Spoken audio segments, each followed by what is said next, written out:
Of the richer sex, Liza Mundy, president of Concerned Women for America, Penny Nance, and Democratic strategist Maria Cardona. Liza, I want to start with you before the political people get into the sparring mode here. What is this really about? It's a war of words between two people involved in politics, but it's more than that.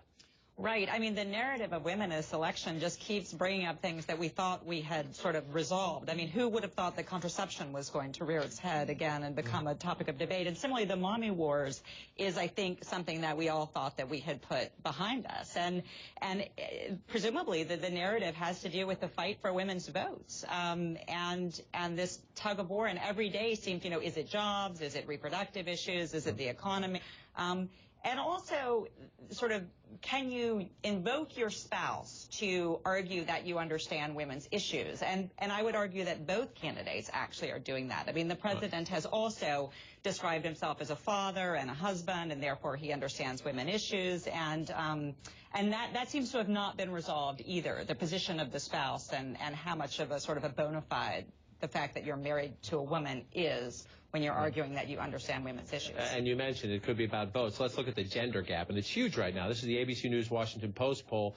Choice among women for president. President Obama, 57%. Governor Romney, 38%. So, Penny, Ann Romney is a top surrogate of the campaign. People in the Romney campaign, make no mistake, they think on some issues she's actually better for them than their candidate.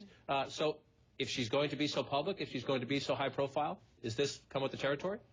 Absolutely, and there wasn't a problem for her, actually, what Hillary Rosen said. You saw all the Democratic top guys for Obama backpedaling and, as you said, throwing her under the bus. The problem was for the Obama administration. If you, John, you took a look at my Facebook page today, you'd see very angry women over what was said. Women work very hard. I worked at home, I worked outside the home, and let me tell you, the hardest days of my life have been the days when I've been home with my kids.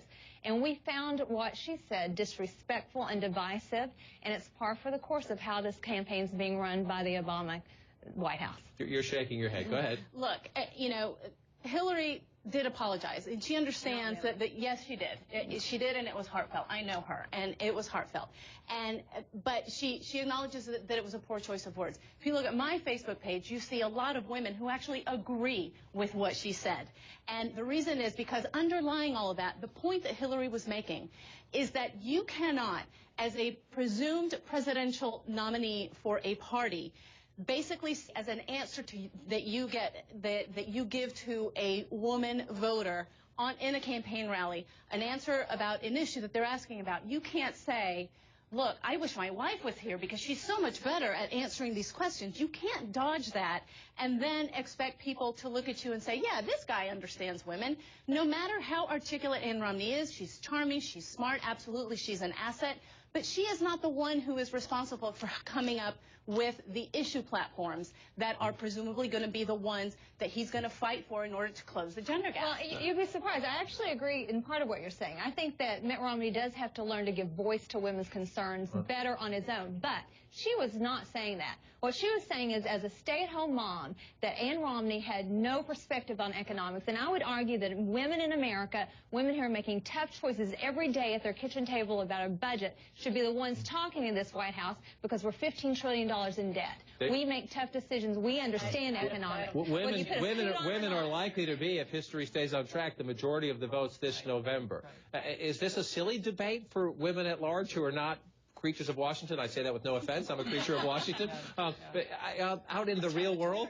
Yeah, I think so. And I mean, I think the mommy wars, I mean, as we've said, every mother, working mother, father knows that you're working, whether you're at the office or at home. I think it's also a debate about, elitism and trying to, I mean, the Obamas have had the elitism charge made, and I think it's an attempt also to imply that that Ann Romney has been somehow exempt from the economic pressures that many families, mothers, fathers, working people, stay-at-home moms filling in for men out of work that they've been through. So I think to a certain extent the elitism charge is being hurled as well. Let me ask you in closing, as a CNN contributor, paid by this network, like Hillary Rosen, but somebody who comes out in times and before you go on to talk about an issue, check with your friends at the White House. What is it? What's the issue here? What's the problem here? What are your talking points here? What do you think of how they treated her? you have immediate tweets from the campaign manager, from the top strategist. The vice president talks about this. The first lady tweets about it. The president was asked a question in an interview, so he has to answer them. Right. But thrown under the bus? I think partly yes, but I also understand, and Hillary understands this very well, that it's all politics. And that in this era of immediacy, because of Twitter and because of Facebook and everything else, the campaign saw that they had to respond to something because they knew that the perception was going to be exactly what the perception was of Hillary. Couldn't you say, that they were going after we know Hillary's a lot stay-at-home smarter moms. than this, but she misspoke, or boy, Hillary, take that back, but you're still it's the language. The language was gone. Well, right, because disposable. Again, that is politics. Now, you know, I'm hoping that they're done with that because Right. I do think that if they continue to comment on this, they're going to be extending the story. All right, well, we'll see how this one goes, Please hopefully. continue to comment. We need to focus on the substance. We need to focus on the substance. You guys want to keep talking about it. We're going to call it timeout tonight. I suspect we might be back again. Ladies, thank you all for coming and helping me. A criminal charge.